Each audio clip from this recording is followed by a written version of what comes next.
First, you need to access this address. Next, you hover your mouse over here, right here on Downloads. A view appears, and it appears with a download button suited to your OS.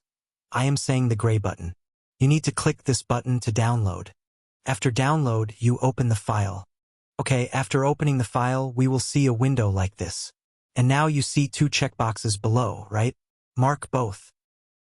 After marking, you choose this option to download. Not the below one. Let's choose this one.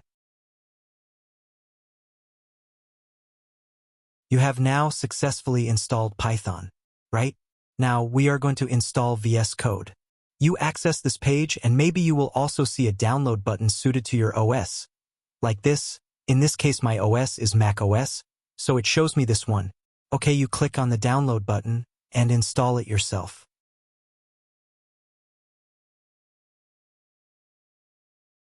You've installed the VS Code successfully, right? And you can open the app like this, right? Now we are installing some extensions on VS Code.